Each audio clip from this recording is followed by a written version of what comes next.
literally walk out Savannah Boom Airport to get your taxi. And that's the first time you get the Thailand smell as well. And it's like, yeah, this is it. Here I am. I'm yeah, here it does.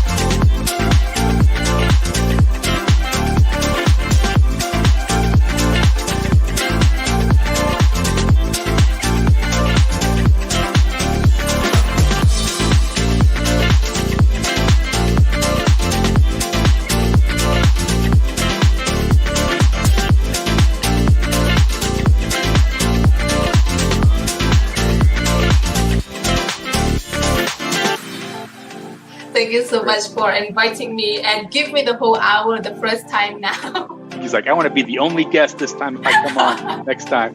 What you don't know about Maggie, she's very bossy when she's not on the camera. She's like, I'll come on, but I want to be your only guest this time.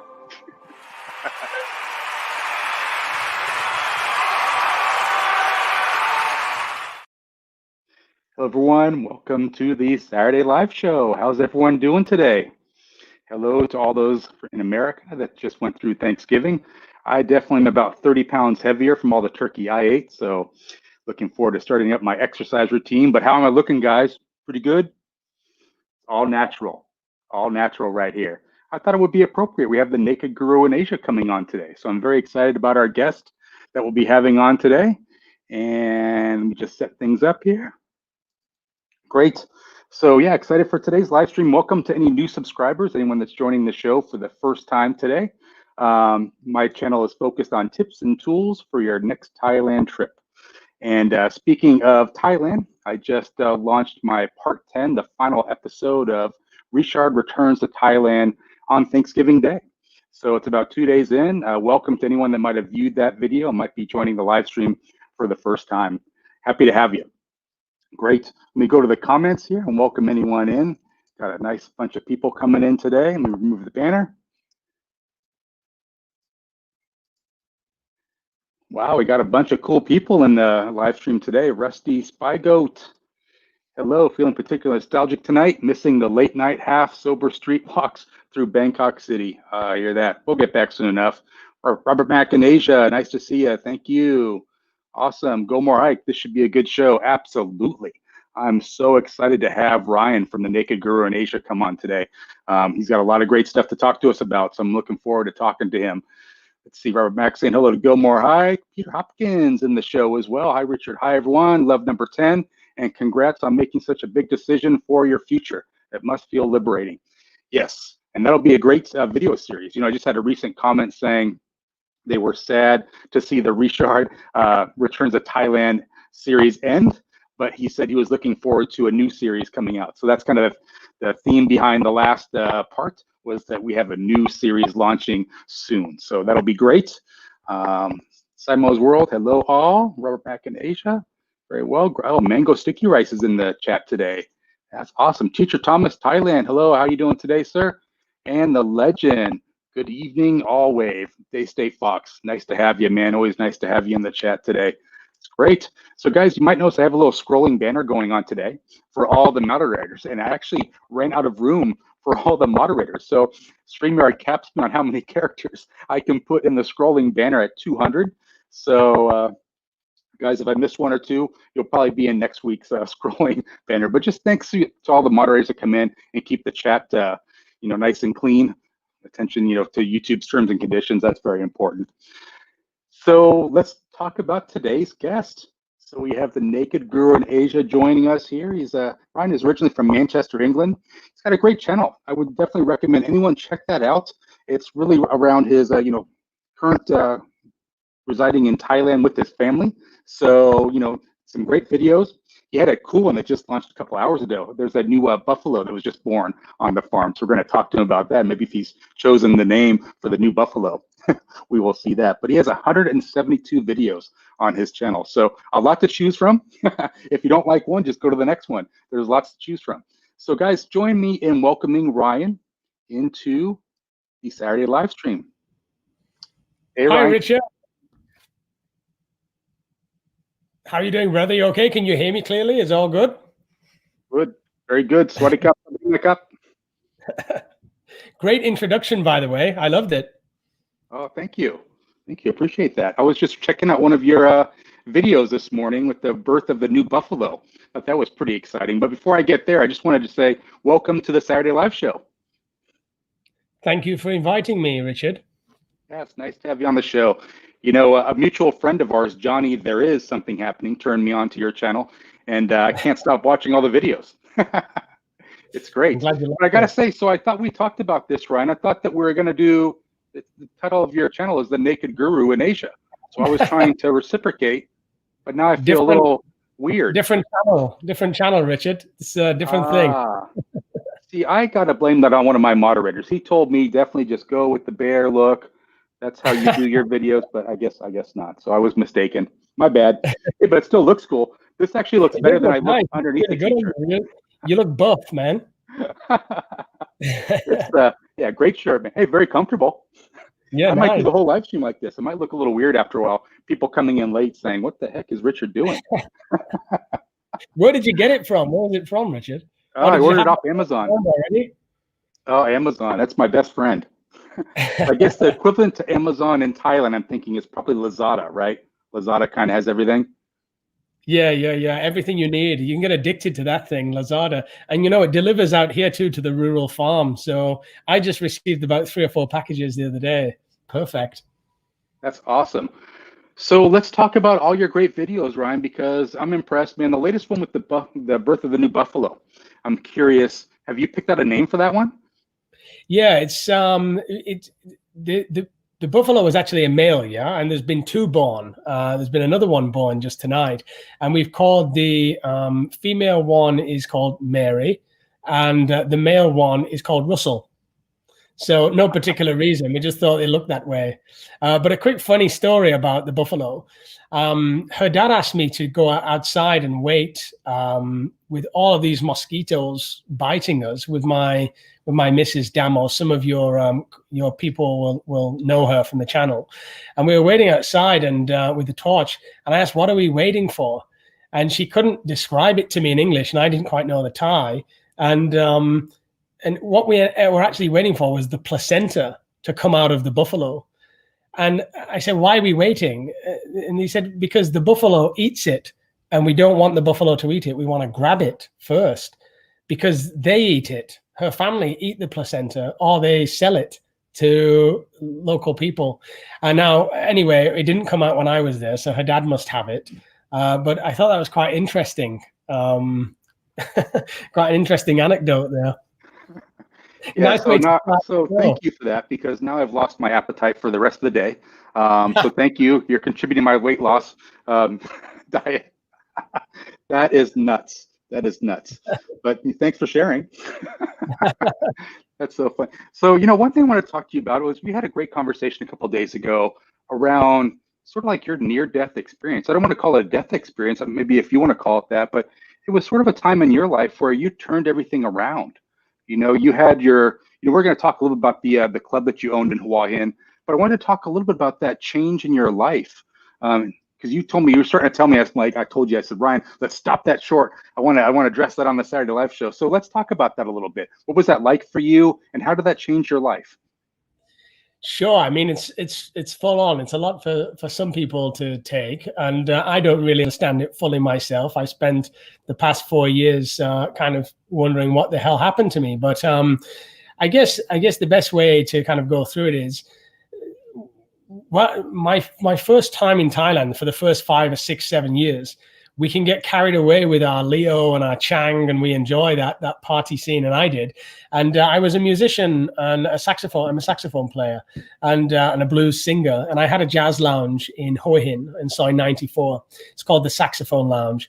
And every night, it was quite popular. It was #1 on TripAdvisor, and we built it. We remodeled a residential house into this beautiful 1920s cotton club, and it became very popular. But every single night you're on stage playing saxophone, you're having a smoke, you're having a drink, you're talking with the guests. Then we close and we have the after hours parties, and just one thing leads to another. I ended up very addicted to alcohol and smoking, and I was twice this weight, and I was really not in a very good state. Like, my liver was not in a very good state. And yeah, one day about four years ago, I had a near-death experience. I was right to the edge with the drinking and the smoking, and it was almost like, it's very hard to describe, but it was kind of like what you would expect, white lights and that kind of thing. But then upon coming back and going through that, it was a little bit like Ebenezer Scrooge, when he meets the three ghosts and tells them about his life. It was a little bit like that. It's like, hey, don't do this, don't do that. But when I came back from that, it happened in one evening. I quit drinking and I quit smoking overnight, and that was the turnaround for me. Life was good before, but now life is also good. It's now I'm not such a big drinker anymore. I just enjoy life in other ways. I do miss a beer from time to time, but I had to just give it up. It wasn't good for me. It wasn't good for my health. I still go out with people and they still drink. It's not a problem. But for me, it was just too much as a musician on the stage. And you know what? It's quite symptomatic of a lot of musicians. So you just have to look around. Eric Clapton was an alcoholic. Amy Winehouse was a drug addict. Now I'm nowhere near as good as them as musicians, but music kind of pulls you to that way of life, which can be quite an unhealthy, destructive way of life, because it's quite creative as well. It's an art. So on my channel, I have some footage of me playing on stage there, and did a lot of Motown and blues and soul music, sang a lot of Etta James, B.B. King, Nina Simone, that kind of thing, and really got into character. Yeah, do you miss the music? Because I know I've seen some videos where you're actually still on the guitar, kind of playing for some of the kids. But do you miss kind of playing in front of a crowd? When before I built the lounge, I always had a dream from the age of about, I must have been about 14, 15. And I told my mom and dad, one day I'll have a jazz bar on a beach somewhere. And in Hua Hin, it was close enough. And it was always a dream to do that. And when I finally did it, like many dreams, end up being nightmares in the end, because you dream it, and yeah, it's nice to play for the first year on stage every single night. But then the second year, everybody kind of expects to see you there on stage, and you can't get a day off, and you can't get a night off. It's 7 days a week. And it's just like you're tied to this place because the whole thing depends on you and the band, Plus you're practicing 3 hours a day in the daytime, crack open a few Leos for the practice. It's rock and roll, man. Like, it was a rock and roll lifestyle, but they were the best times of my entire life. I have no regrets about them. But now I've kind of moved on to like a different way of life, which is what I'm doing now, which is kind of like a little bit more solitary, a little bit more family. I've got a son now. I've got my partner here, and we're living on this farm. So it's like, that was a great chapter, fantastic, and now this is another great chapter. So I'm stoked that I'm grateful and stoked that I've had the opportunity to do any of this stuff, because I'm from a very, we're not a rich family. We're quite a poor family. We're growing up in Bolton, from a very working class part of England. So I have big dreams, and luckily a lot of them have come true. So I'm very grateful for that. That's great. That's interesting perspective, because I know that we talked about you sort of having the reset. I guess I would kind of call that a reset in your life, right? But you sort of took 3 years and went dark on everyone. You said, I'm not going to start a YouTube channel right away. I'm going to take 3 years, find myself, kind of reset yourself. And now you've kind of decided that you want to start this YouTube channel, sort of, I guess, almost not to support your podcast, but as like a complement to the podcast that you've been doing all along. And I don't think a lot of people know about the podcast that you do. You want to talk a little bit about that and about that 3 year hiatus? Yeah, I mean, after what happened to me, I started to find other people that had similar experiences in life through the use of different plants, such as ayahuasca, through the use of things like mushrooms, through study, through just kind of. Some people had near-death experiences. Some people had severe tragedy in their life, where a parent died or something like that, and there was these kind of paradigm-shifting events that changed them. I found a lot of experts in this. So I read a lot of Alan Watts and Terence McKenna, and I found a lot of different experts all around the world, and I just wanted to interview them. And that was my podcast. And really, I started the podcast so I could talk to these really cool people that had written all these really cool books that I enjoyed. But, that topic is not a huge topic. Not everybody is into that kind of thing. And so there's kind of a limited market for that, let's say, or a limited audience you can reach with that. And then every now and again, I would put kind of a vlog up. And I talked to my friend Johnny, and Johnny There's Something Happening, and he said, this stuff is quite interesting what you're doing. And I found it as a really nice creative outlet. So I integrate a lot of music into my vlogs, and I enjoy the editing process and the filming process. It's kind of like all that creativity I had as a musician, which I don't let out anymore, I can let out through the vlog. And so I just did one after another. And originally it was to educate people about how do you get into Thailand during this situation, during this COVID situation. But then because it was so well received, I thought, hey, let's just vlog our life, and I called it the Naked Guru because, I want to be honest and authentic with who I really am. So I'm trying not to play a character. I'm trying to be honest and open and authentic as possible. So not like the guru pretending to be the guru, like I know everything. It's the naked guru. So I'm standing naked in front of everybody, not literally, but kind of like I'm doing today, right? I'm feeling exactly creepy wearing this shirt talking to you. I think I'm going to put on a little overshirt. Anyone mind if I cover up a little bit? My gosh, what was I thinking when I brought this shirt out?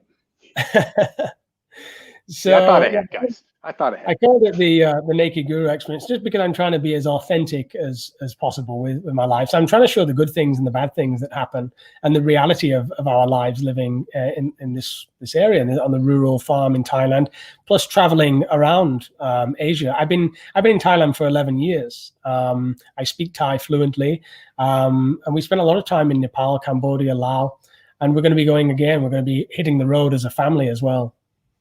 Yeah, has your family been to America with you? No, they've never left. Thailand. Yeah. Do they want to go to America, or are they they're like, hey, Ryan, we're good, just staying in Thailand, staying in Southeast Asia? You mean the UK, right? But I think you mean the UK. Oh, that's right. Yeah, sorry, my bad. Yeah, it's they. Do you know what? She's never been interested. I said I'd fly them out last winter. And she's like, no, we got other things to do. I don't know if it appeals to her really, but I do want my son to see England. Yeah, that's probably pretty important. Especially the winter, the snow. He's never seen snow. Yeah, I do feel like a lot of Thai people want to get out of the hot for a little bit. They like seeing actually the season. So the snow, to your point, maybe coming to London might be appealing to him. Yeah, that's interesting. Yeah, and I wanted to talk to you a little bit about your fluent knowledge of the Thai language. It's pretty impressive, Ryan. So, I tried learning Thai a little bit. I've been going to Thailand for about 6 years now, so I can kind of get around a little bit. But man, your Thai is like next level. I've never heard a vlogger from the West speak Thai as proficiently as you do. So I'm assuming that kind of came over the 12 years that you've been traveling to Thailand. Is that a fair statement? Yeah, one of the first places that I lived was a place called Ratchaburi, which is not many. I mean, there are Farang there, of course, but they're not many. And there, like a lot of the locals don't speak English very well. So you're kind of thrown at the deep end. I was a teacher in a school there, and you're thrown at the deep end. So there, you kind of, if you want to eat, you better know what to order, and if you want to get your day-to-day business done, you start to learn the language. Now, as a teacher, as I was doing the lesson plans for the kids, I would also be checking out, what's the vocabulary in Thai for my own interest, And then, in later life, I built an English school in Ratchaburi, a very small one, on a little hydroponic farm that we built there. So just 2 classrooms as for private tuition. And then after that, I built another school in Hua Hin. So that was on Soi 88. And that one, again, was just 3 classrooms done with a company called WECI, Wana Bambutho, who was the Thai owner. We built the school together. And all just through that process, you're meeting Thais, you're interacting with Thais, you're dating Thais before I met Damo, of course. And there you're learning a language. It's just immersion, you know. I didn't get much from just reading in books. It was always like just to be immersed. I think that's the best way people can learn Thai, just be immersed in it. Yeah, I think that's really true. And I think, so my question to you then, because are you in the Isan province? You're right near Buriram, right? We're in Buriram, yeah. Yeah. So you say it right. I tried to say it right on my one video where I went to Buriram. It's more like Buliram, right? Buriram, yeah. you do a nice job of rolling the R. I can't roll the R to save my life. I think if I could do that, my Thai would go excellent. My wife says I overdo it, yeah. So I guess my question I was going to get to was, do you find yourself speaking more Isan than Thai? Well, there's some of it I can't understand, particularly the dialect which she speaks here, which is very, very localized. It's not even Isan. It's something localized to their little village. It's a half Khmer language. And so I recently on my podcast, I have an up and coming interview with her uncle Monk, who is going on 90 years old. And he does the interview with me. I interview him in Thai and he answers in Thai, but his answers are in a mix of Khmer and Thai. I've put subtitles in the whole thing for everybody, but that issue there stops me from being able to understand what they say. But they're always very polite and they will speak Pasa Granteb with me, which is the Bangkok Thai. Yeah, they always switch for me, and then when they want to gossip, they switch back to the Khmer. There's so many different dialects they can switch to kind of not include you in on the conversation. That's so great. Nice. Well, let me do this. There's a couple of comments and questions from the chat. One that was coming up, I think, was, I don't know if you're aware of this, but Teacher Thomas Thailand has a YouTube channel, and he has an open mic bar in Pala, right? So he was saying, you're welcome anytime to come down there and play. Sweet. I'm just checking him out today, actually. I was just scanning through his channel. Awesome channel, my friend. Yeah. And Robert N was saying that I forgot him on the moderators list. So as you were talking, I put him on the list. There's only so many characters I can include for the moderators. So I kind of got stuck out. But Gomar Hike wanted to know more about your music. You play jazz, saxophone. Are you a singer? Who are your biggest musical influences? That would give us an idea of your style. Oh, great question. Yeah, so my saxophone lounge was based on the 1920s Cotton Club, so it's predominantly black music. So it's B.B. King, Etta James, Nina Simone, a lot of your Motown, this Diana Ross and the Supremes, that kind of stuff. Sister Act, that stuff gets me going. It's all a very gospel music. And in answer to your question, yeah, I play saxophone, I play guitar, and I play piano, and I'm a singer as well. So a lot of my music is done mainly through my Facebook page, where I've written a lot of songs, and I just kind of put it out through there. I don't really put so much out through the channel. Every now and again, you'll see me playing saxophone to my son, because he's two and a half now, and I want him to be around music. So he plays, and I'll play saxophone to him every day, once a day. And sometimes I capture that and put it on the vlog too. So maybe I play a little Baker Street, or play some Summertime, something like that. So I reckon that's kind of my style, my friend. So, it sounds like there's one group that's being left out of your music playing, and that is the Buffaloes. You're going to play saxophone to the Buffaloes. Well, I have. Beast, right? Yeah, I play Baker Street to the Buffaloes, actually. Oh, nice. So you're not leaving them out. No. I was interested to see what they would do. They didn't charge me, so that was good. Yeah, and I think you had mentioned that in one of your videos that one of the kids was walking behind some of the buffaloes, and you were saying, watch out, don't get headbutted like you did the other day. Does that happen sometimes? Do the buffaloes get a little angry? Yeah, on one of the vlogs, actually, I think the vlog is called Buffalo Attacks Kid in Thailand. It's a real clickbait title. I show on there, one of the buffaloes actually goes for the kid. And we were lucky, really. We were lucky that we didn't get him. But, I mean, that's another nice thing about the vlog, is that there's lots of characters involved. It's not necessarily just me, and I'm trying to capture all the different characters, all the kids, the buffaloes, obviously, and her mom and dad. You can expect her dad to be drunk on occasion on the Lao cow, and there's lots of interesting characters. It's a community. There's a community of people here. Her brother's here, and I think that's what makes it quite interesting. These amazing people. Yeah, and I think so. One of the questions I had for you was around why did you choose to showcase your home versus maybe showcasing Bangkok or Pattaya or Hawaii? What was the reasoning behind that? What were you thinking to kind of do the day in the life vlogs? I think there's some fantastic vloggers out there that are really doing that already, you know, like they're really capturing the essence of Bangkok, the essence of Pattaya, whatever it is there. They've got it and they've done it.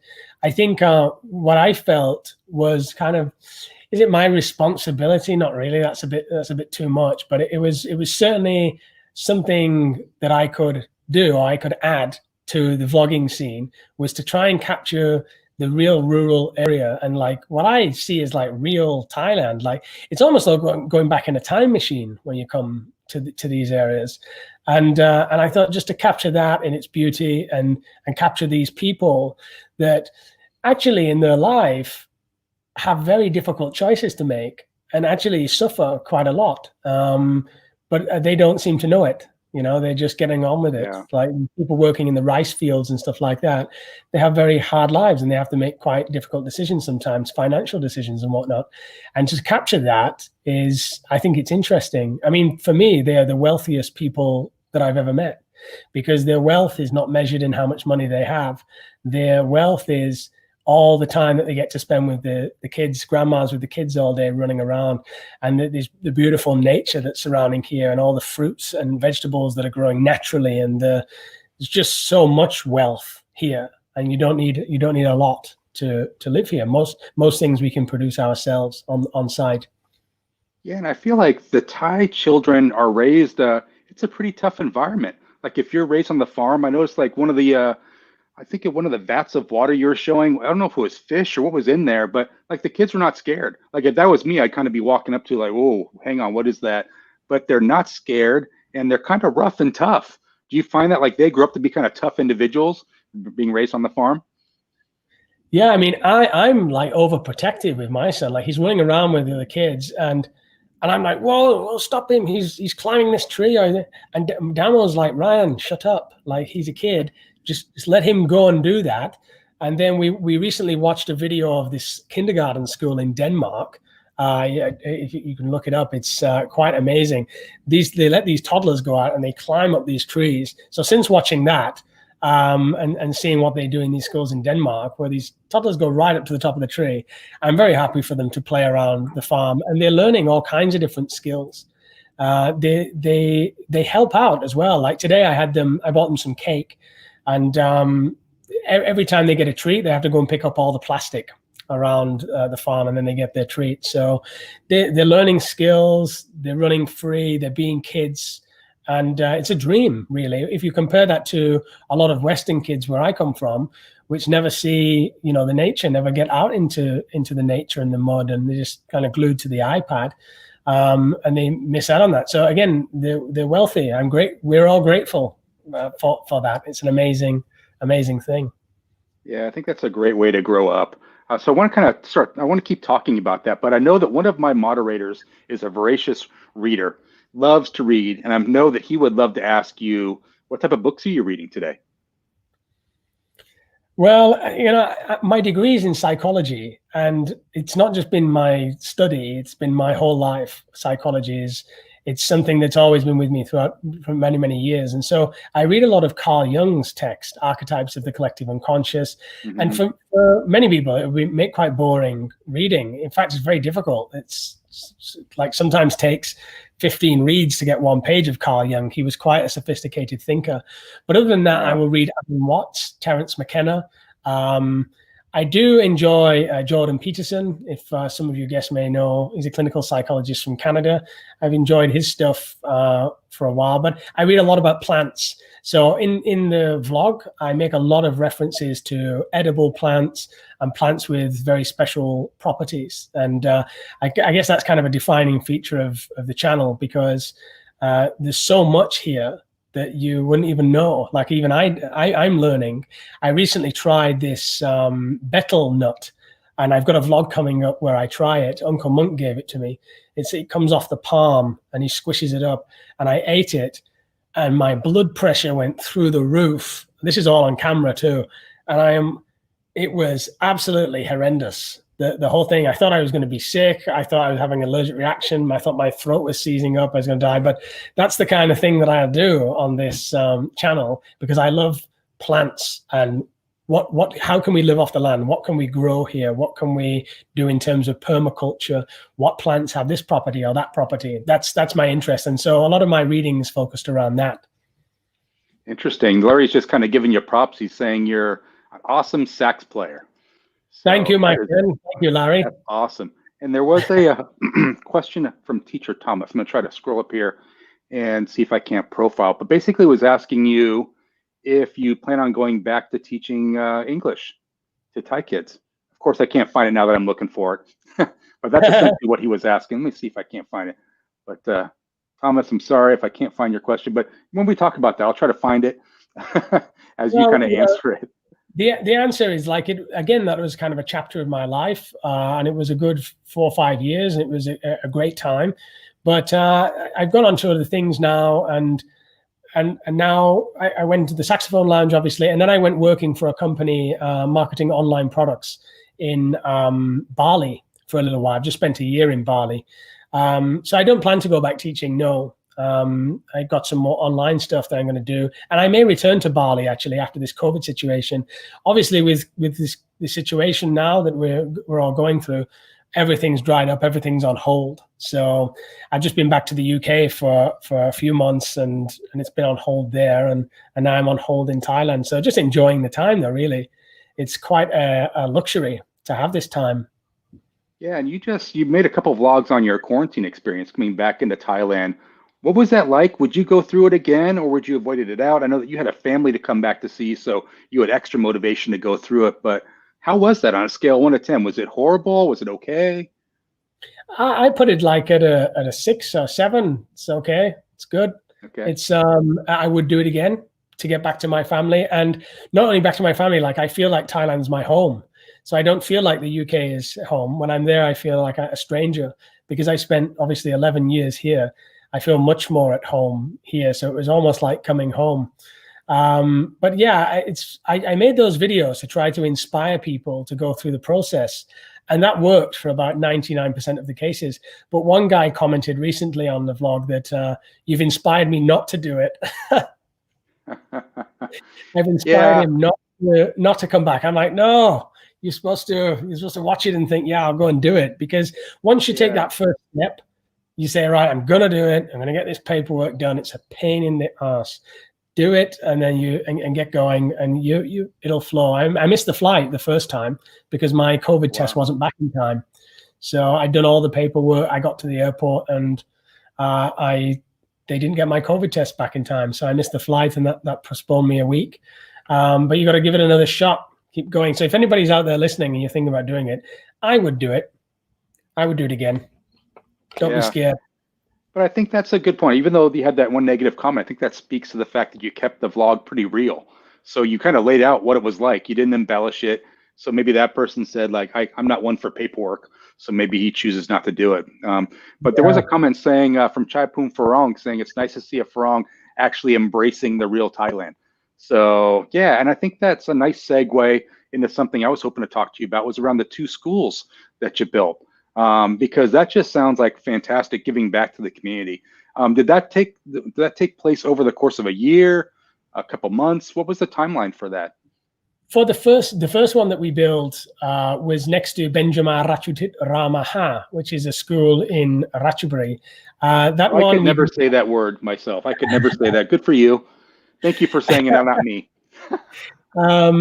And that one was just by the school, and it was for the kids after school to come and learn. And there we also did a free program for the poor kids in the community where they would come and learn for free.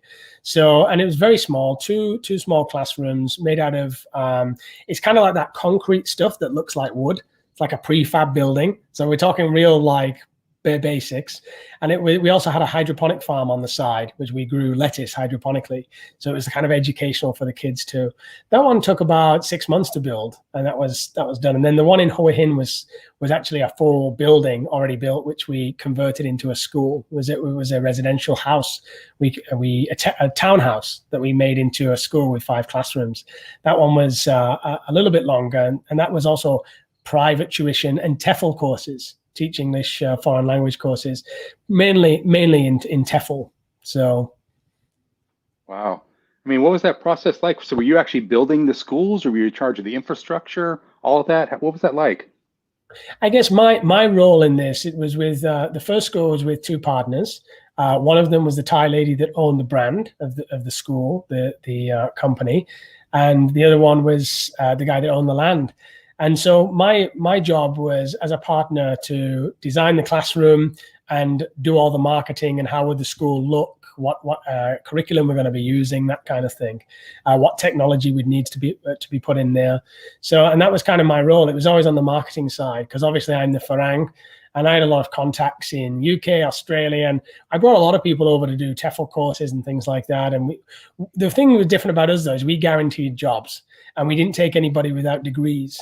So one of our key focuses was to get real teachers in, not just like backpackers that just kind of wanted to hang out. Nothing wrong with that, but we wanted real teachers. So we found highly qualified people, and then we placed them in places like Ratchaburi and even up in the north in Chiang Mai. So yeah, that was my role. It was, and then after that I started a company. I registered a company, which I still own today. It's English Biz. And that was a whole different process. I know some people would have gone through that too. Some of your watchers here would have started a company or would know that can be a bit of a tricky process. Sure. Yeah, absolutely. Quite a process to go through for that. Yeah, and I've heard that the Thai officials actually come out to check where your business is located, count the number of Thais you have working for you, make sure the ratio is correct, that kind of stuff, right? That's right. Yeah, and the ownership, the shareholding must be at least 51% Thai. So if you go into business, make sure you trust the Thais that you're with, trust the people that you're with. I did, and it worked out quite well. So yeah, it's interesting. So Chaipun Farong has a comment here that I think you'll agree with, is that many Farongs, they go to Thailand and try to change the Thai way of life. It's never going to happen. They actually do enjoy the way they live in rural Thailand. I mean, that's something I guess I first felt like I had when I was coming over with my American brain, right? So I saw things differently. But what do you think about that? I mean, do you think that you have to come over and embrace Thailand for what it is and blend in yourself, not try to change it to what you're used to? You know, I get quite a lot of criticism. I mean, in general, people in this community, Teacher Thomas, I see there, and a number of others have been so supportive of this channel. You know, these are strangers we've never met, but yet they're always commenting all these fantastic positive comments. And it really does inspire me to keep going. But there's always kind of a 1% where there's trouble. And I've been criticized for showing the reality of Thailand, things like, you know, where the buffaloes have the rope through the nose like this. Yeah. You know, people will criticize and say, well, you know, why do they do that? Is it ethical and things like that? I don't know if it's ethical or not. They've been doing it for a long time with these bulls, but I'm not here to change the way they live. I'm here to document and capture the way they live. The farm can be quite messy sometimes. There's lots of like pipes and litter and stuff like that. The grandparents have been living here looking after 4 kids, and they're getting old, you know, they can't look after this land. And my instinct is to clean it all up, you know, get it all organized. But I've been trying to practice not doing that, just actually sitting back and just letting it be what it is, and maybe I need to change to it. And that's been working very well for me, to be honest. I think just one other point on that is, about on the motorbikes and things like that. You see a lot of Thais with obviously no helmets on, and many kids on the motorbike, like 5 or 6 kids. Some people would say, "Oh, this isn't right. It's not right that happens." Well, it happens. And I'm capturing it as it is. I'm not making a political statement. I feel like online can be a little bit political sometimes. It doesn't need to be. Yeah, absolutely. I agree 100%. Gomor Hike was asking, he's my voracious reader. So he was asking, any thoughts on writing a book, Ryan? Sounds to me that your life story would make for a compelling read. I agree. You ever thought about doing something like that, your memoir? Yeah, I've written a book already, and it's finished, and I'm going to be publishing it with the artist Cameron Gray, who is an Australian artist, a fantastic artist. You can check him out.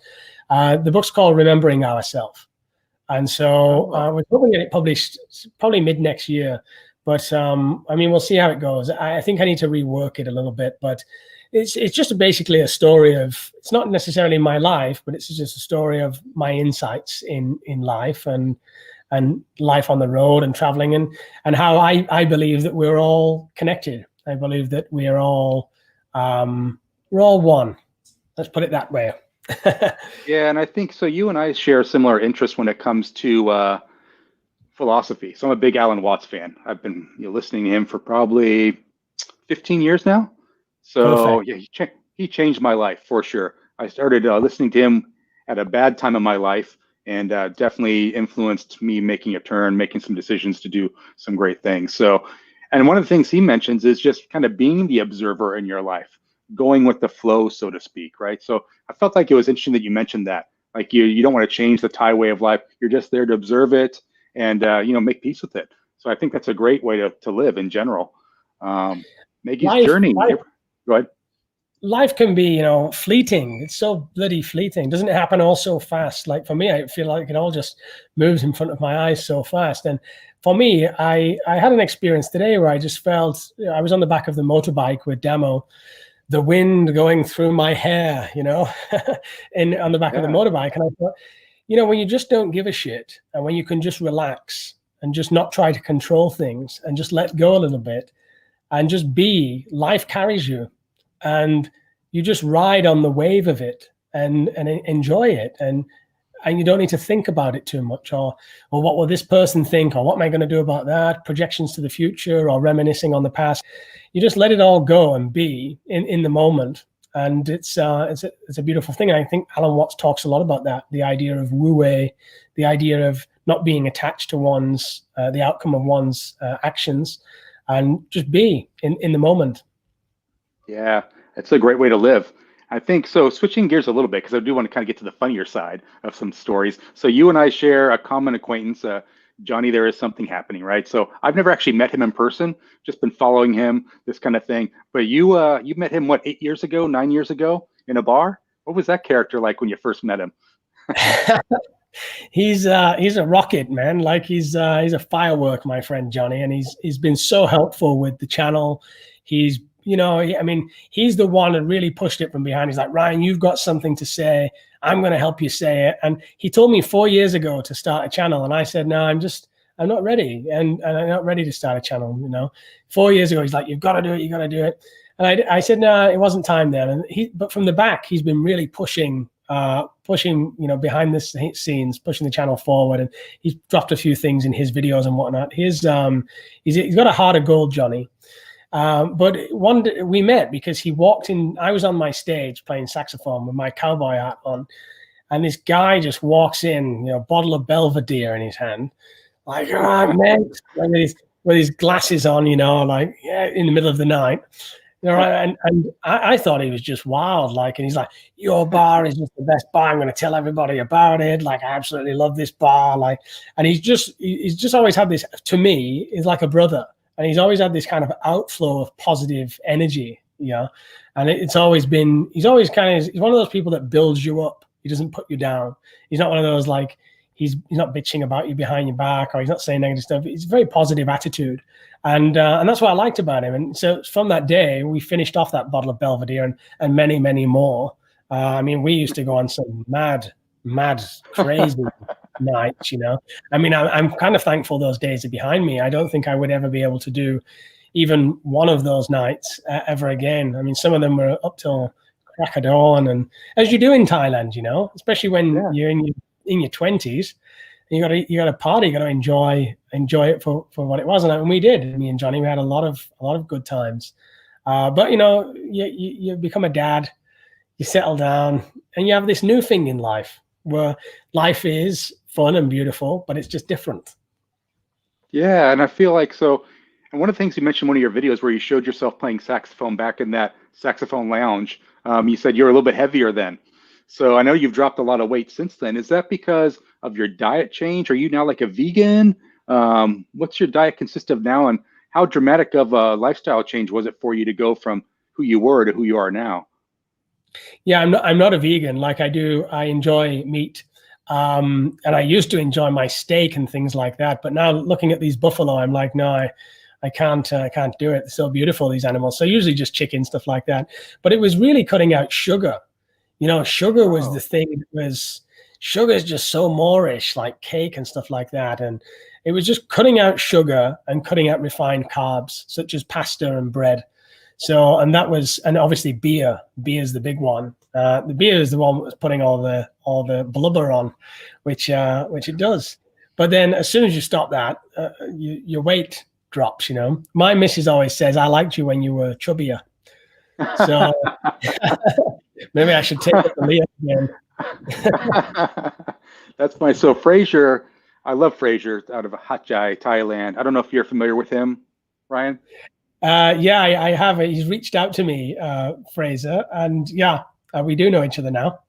Yeah, he's got a great comment around something you kind of mentioned earlier about the ayahuasca stuff. So did you find that some of those substances, now we're talking back in the day when you're sort of down that different road, did you find that it would actually transport you to a different dimension that a lot of people speak about? I guess it's kind of a funny question, but also very serious as well. I'm just kind of interested about that. Yeah, I mean, it's strange that it's not kind of common knowledge for everybody, this, because it's so phenomenal and so unbelievable what some of these plants can do. Joe Rogan talks a lot about this on his podcast, but things like DMT, dimethyltryptamine, which is commonly occurring in just about every single plant, particularly high concentration in Mimosa hostiles plant. I mean, this is just proven now to transport you to different dimensions. If you read Rick Strassman's work, DMT, the spirit molecule, he's a scientist out of New Mexico, and I interview him on my podcast, actually. I mean, he's a hardcore scientist that tested this on people and got the same results again and again. So it's been clinically shown that is replicable when people are injected or ingest things like DMT or psilocybin mushrooms, for example, that they have these experiences where they go interdimensionally and they have a lot of healing properties. Ayahuasca, 90% of people that take ayahuasca quit smoking and quit drinking overnight. Why is that? Well, I give you this study from Johns Hopkins if people are interested in this. I'm not sure how deep you want to go into it, but Johns Hopkins University now have been studying psilocybin mushrooms, and they've been injecting those to people of all ages, old age pensioners, young people, business people, nurses from all walks of life. And they found, again, the same results. These people describe having mystical experiences. And those that have the mystical experiences quit smoking and quit drinking afterwards. They tend to live healthier lifestyles. They're also injecting it to terminally ill cancer patients that are going through severe depression and anxiety, near-death anxiety. And so they give it to them, and they find that the cancer patients come back and they say they no longer fear death anymore. This is all in Johns Hopkins research, not coming from me. Yeah, I've read a lot and seen a lot of videos on that. It's just amazing how it does. I don't know, I feel like they kind of get a sense for the afterlife, that if things do kind of continue. But that's definitely a longer conversation. I'd love to talk about that stuff. I feel like I would see the view numbers go from 36 to 0 as we get deep into that. But on a funnier note, so Gomor Hike has been asking this of just about every guest that comes on, cornbread. So you've been living in Thailand for a long time, Ryan. Have you found any place where cornbread is available? No, my friend, I wish I could help you. But has anybody ever found it? Or No, I think the search continues. I know we asked Maggie last week if she had ever seen it, and she had heard that question before, but she did not know where you could get that. So, yeah, I think Gomor Hike loves cornbread. So, my gosh, yeah, what are you going to do?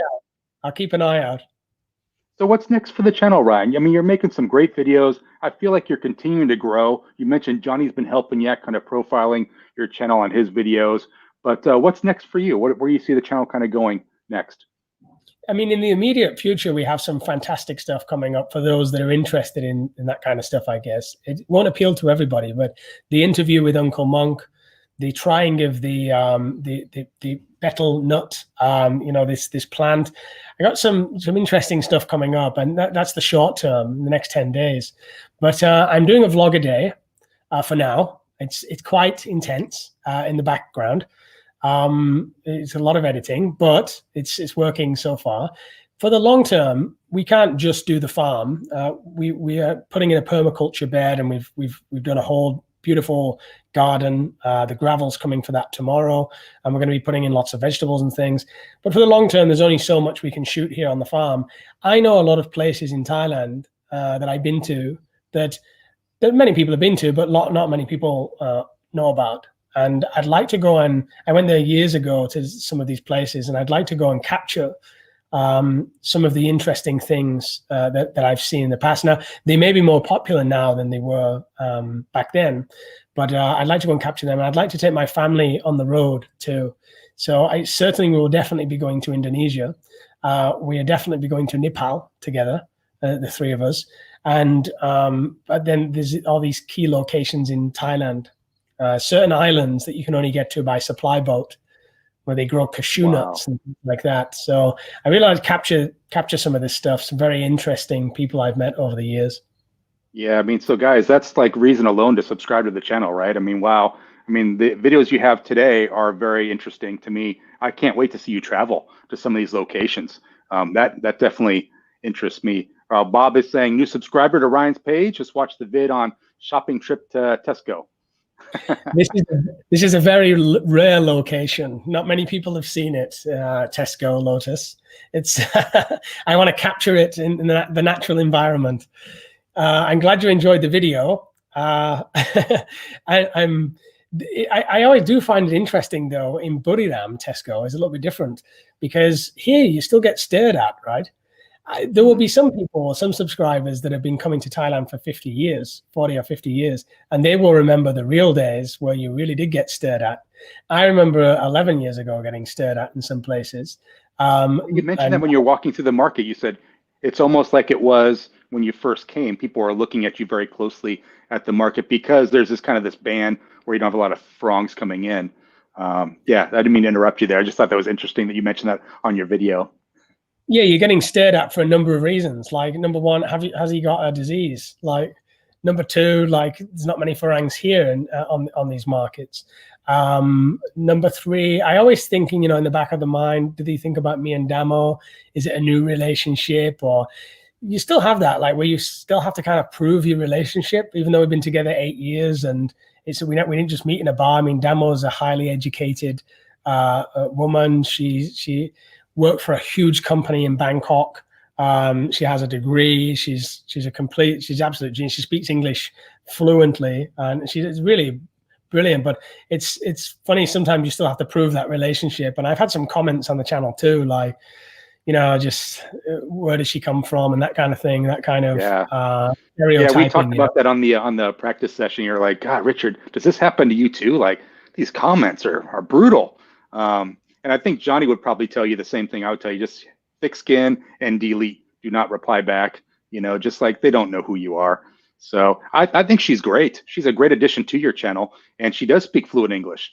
So I'm always impressed with that, because it shows, I think, that she's highly educated. So super smart. But Fraser had a question for you. You have to do a kava ceremony with him sometime. So he does a number of those. Those are pretty cool. You can search some videos on his channel of him doing that kind of stuff.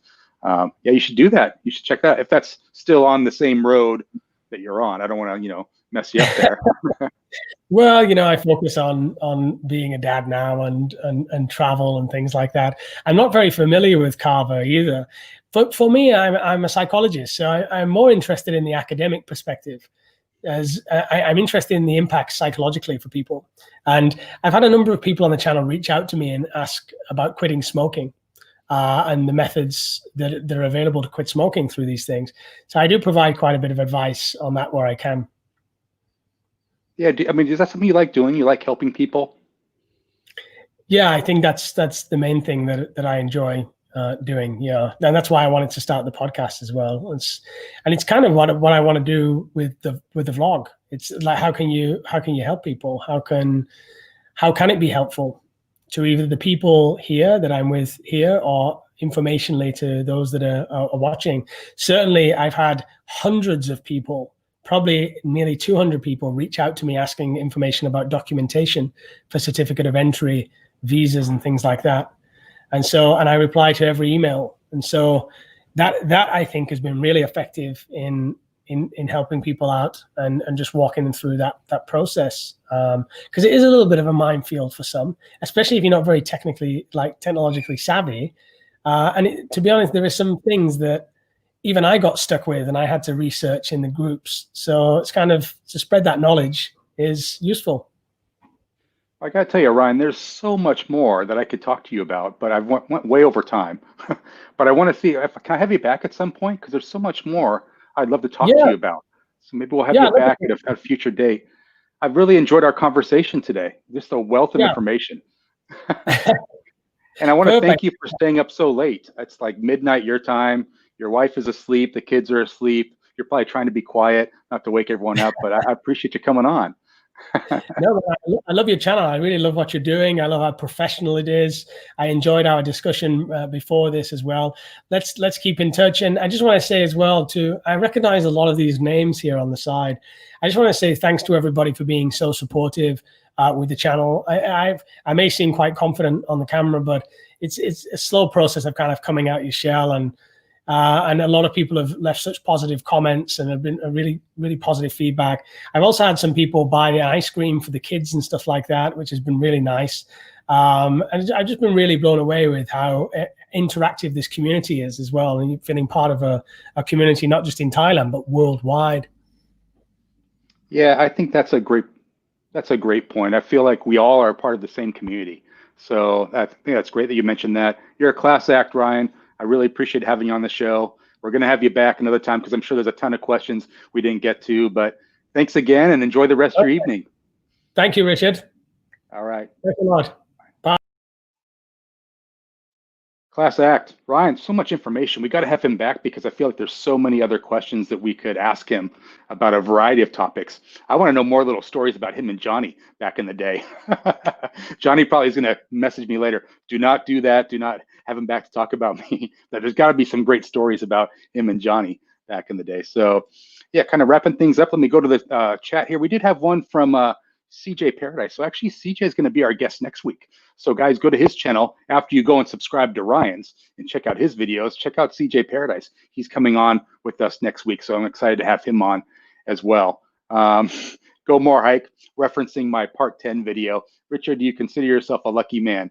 And my answer would be maybe.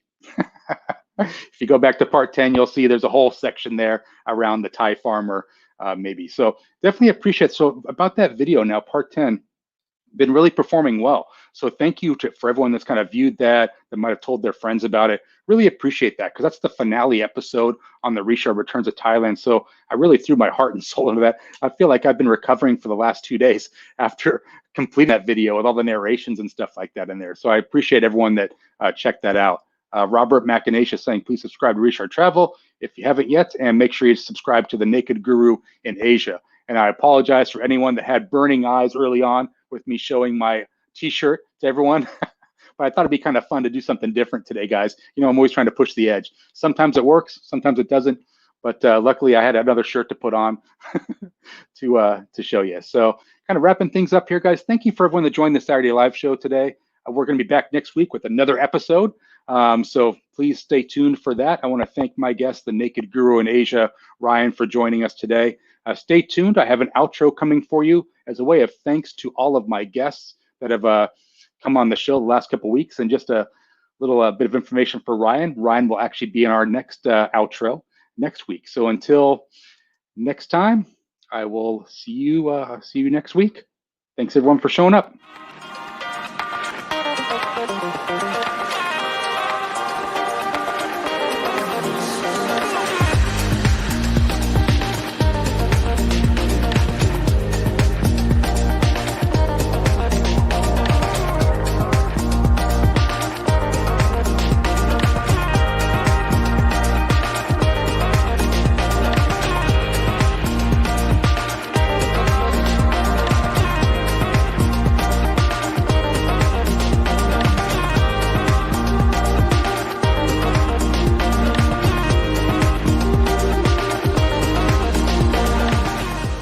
And thank you for coming on the live show again today, man. It was a pleasure having you back. Be here. Great to be here. Great to be here. And thanks for having me. Thank you so much for inviting me and give me the whole hour the first time now. He's like, I want to be the only guest this time if I come on next time. What you don't know about Maggie, she's very bossy. She's not on the camera. She's like, I'll come on, but I want to be your only guest this time. What's next? I should keep it secret, right?